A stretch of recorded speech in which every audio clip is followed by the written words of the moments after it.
The reason why the first UIL finals round is one of the critique is because they don't answer the implications right to get out of the disadvantage that would still happen by advocating the problem solution model that the 1AC is. First of all, they say that what was the first implication? That they say that they quote the Udeki people because that would answer the U.S. can determine what's best for the Russian people, but you can listen to the rhetoric and his when he said that we will help them, we can go over there and help them because we take this father-like figure. That's what we're saying is that on solvency you will extend across the 2, 3, 4, and the 78 because those cards specifically talk about how Russia is controlling logging now, Russia's best force experts, and Russia guarantees regrowth. That specifically talks about how the Russian culture will preclude them like being able to solve them because they don't understand how like the Russians going to operate. If you don't have a problem, don't try to fix it. That's what the 1AC is trying to do. They're trying to justify the problem by setting the harms card and saying the Udeki people are causing them, but the Udeki people they're using them as the problem to justify their action. That's sick because these people are dying. That's not what they should be doing. We should be justifying like looking at the foreign policy and why this happens, why we think like this. But they don't give you any analysis on that whatsoever. Also, the future sins argument. We say that they say that we're going to stop the future sins. What I say is you have to stop them now because we didn't stop them in Vietnam and Bosnia and Dresden. When are we going to stop? We say that the future sins are controlled by the Russian government because that's not answering the 1AR. Don't give leeway on the flow because just don't give any leeway for analysis because I don't have another speech to answer that. Also, the benign agencies argument. That's the Spanos 93 evidence. That specifically talks about how just having like the United States presence there is like operating through the relay commands of like the military political discourse of the United States. They never give you any analysis on how that wouldn't be affected. By them going over there, they're still under the influence of the military political discourse of the United States government, and through that relay of commands, that's where you would see the kill to save mentality on the implications. One, they don't give you any argument or analysis on how the kill to save mentality wouldn't happen. They just say that they would just say that it's too vague. What I'm saying is that the kill to save mentality is justified whenever they have a problem that they can't figure out because it's not in the problem solution grid. It's not in their little handbook. At that point, through the relay of command, something's going to happen and it's not going to be good because if you look at the incidents through the history, as we've talked about in the round, it specifically talks about like how we went into Vietnam to help them with agricultural aid. Agricultural aid is the same as helping them with the force. It's the same thing. It was a benign agency going in there to help these people that were dying. Also, you're going to see that just justifies exactly what we did. We don't understand their culture. Don't let them get out of the solvency drops. We don't understand how they're going to act just because we quote the Udeki people that mask. That's like the whole answer. It's like they quote the Udeki people so they know them. That's like exactly what we're saying. Also, the relation to being is completely conceited because he doesn't understand what I'm saying. I'm saying the omen evidence presented in the 1AC specifically talks about how utilizing the problem solution grid to have people as looked at as statistics as they do the Udeki people. Like 25,000 Udeki people will die if we don't do the force. That's what I'm talking about. It's like putting these people into a statistical grid completely destroys the whole purpose of living. It destroys our individuality. And if you extend across the Zimmerman evidence that wasn't even talked about, cold conceded, it says that that's worse than nuclear war. If you were one of the 3 people that survived the nuclear war, that would be worse because we'd all live as robots and machines and we wouldn't have any purpose to life and then we might as well just kill ourselves now. That's what you do if you let the case die. You reject the case because it's a bad idea because it takes away your reason for living. Also, the kill to save mentality justifies the genocide that has happened through empirical examples of the U.S. military relay of commands throughout the past. Also, they don't solve. That's the third implication because they don't understand the culture. That was cold conceded out of the two and C. We specifically talked about how they don't understand the culture and how like they have the problem fixed, but they don't give you any answers on them. Don't give any leeway in the 1AR, especially since they dropped it on the solvency flow, which uniquely like makes this a good argument. Go to the case minutes. All they say is that it's premeditated murder, the problem's on the grid. I give you the analysis, they don't attack my analysis, and how this proves that something could happen outside of their problem solution grid. They completely concede that also, that this is completely new in the 1AR. You wouldn't want to evaluate because I didn't know that they were going to implicate this as a voting issue. And besides, I'm specifically giving you on solvency instances that could happen, that they don't determine in the 1AC construct of power. That's like the whole argument is that they can't assume that they're going to be right with these things happening. Also, they say it assumes Vietnam, that it's like based on intervention. That's not true. It's the relay of commands. That analysis is completely conceded. Go to the line by line. All they say is that Heidegger tries to do this and Heidegger excludes discourse. That's not true because Spano just takes aspects of Heidegger's philosophy and utilizes it to create his own philosophy. We're not Heidegger anyway. At that point, you're going to realize that doesn't affect us all together. The post-millennium card that he goes to is completely horrible. All it says, it's really vague, and all it says the colonizer might be colonized. At that point, you see that the card's not going to have any impact. Also, on the perm, don't give them any leeway. Extend across that voter, baby. Nonsensical. And it's also a severance perm. They don't give you any analysis on how they would not be in a shift of advocacy. Also, they say that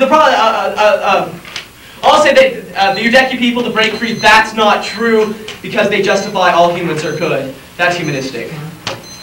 Justify.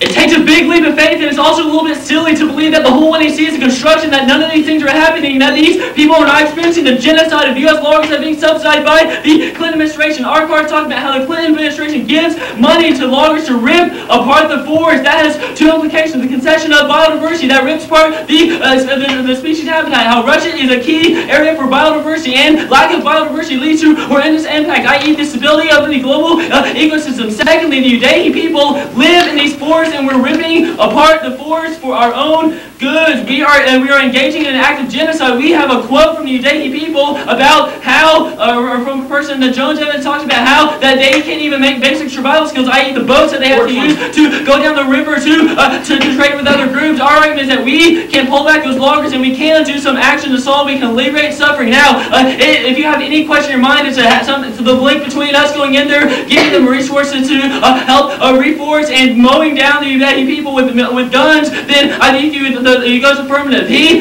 makes a bunch of speculative, big impact arguments and big rhetoric from Spanos, but he's not explaining the link or how we cause military intervention. If that doesn't exist, there's no other implications or beyond that, the inherency debate. All he extends is that Russia's solving its own, but he refuses to answer Steve's own the 1AR argument. The World Bank 97 evidence says that they don't have the necessary funds to solve. They lack the necessary resources, meaning they have to have some action, proving they can't do it on their own. And also the original 1AC solvency evidence talks about how they're looking towards the West for action. And also the Rykov evidence talks about how the United States has the resources and Russia has the know-how of its force, proving it's a cooperative effort. It's not just a unilateral hegemonic action. That's what he's refusing to answer. The overview, the Spanosian 2&C overview. He says we have the rhetoric of help and it leads to genocide, but that's not true. They don't give any explanation. Also, they don't have the necessary resources. That's the 1AR Rykov, or the World Bank has the same explanation. Also, the United States is responsible for ripping apart the forest and says, quote, we stopped that, we turned back genocide. He said we were using the Udehi as a problem, but that's not explained. And also, we have the Udehi people talking about how the United States is responsible. How could that possibly be construction? And also, he's conceding that all his case cards are from Western sciences, i.e. this magazine called The Fact in 1997. What the hell is that? He says that there's violence and it leads to military discourse. How? He's not explaining that. There's no explanation. You don't vote. And also, second, their analysis about Vietnam is a totally different place at a totally different time. They don't apply it specifically to, even if it's true that agricultural aid led to some kind of genocide, there's no reason why giving Russia reforestation resources would lead to genocide. It's not there. He says we killed a state, but he's saying that it doesn't happen, or doesn't always happen, that we can't solve sometimes. And also, it also big military operations. And also, what goes wrong when, if he doesn't specify, you don't wait. And also, we have empirical sovereignty in Nepal. We didn't kill the people in Nepal. Proves that it doesn't happen. He says it kills relation to being, but that's not conceded. Steve says that he doesn't define being. He goes, well, it's freedom. It's freedom to live. But if that's true, then we turn that back because we allow the Udehi people to live in their own habitat and to have being in the world, which is what Heidegger wants, their own unique habitat in their own time and place. He says we can't solve it. He's conceding specific solvency evidence, and he's conceding the evidence about how Russia is looking towards the United States for help. That's all concessions. The pimps. On the top, the infinite regression argument. That was in the 2AC argument that everything's a problem solution model. If I hit and my bladder's full and I have to go to the bathroom, that's a solution. There's no way to escape that. And also, we engage in it all the time, and it doesn't always lead to violence. And also, he says it's the problem-solving grid, but that's ludicrous. What does that mean? He's not explaining. Now, also, and Steve explains how it also is military domination, not just doing benign policies. If you give us 1% that we can solve, that means we're not going to lead us to some kind of military intervention.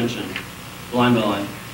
The number two, we liberate the Udehi people. Currently U.S. loggers are ripping apart their forest. We saw that is a turn on the argument, not on the permutation. He goes for the voting issues, but Steve says it's not severing to intrinsic because we are doing a criticism with plan. That means we're not severing plan. We saw a plan and we're not adding anything to it. And also, Daegu evidence is a turn at best, making it a turn that says we can still criticize while making ecological solutions. Proves that there's a risk that we can solve now.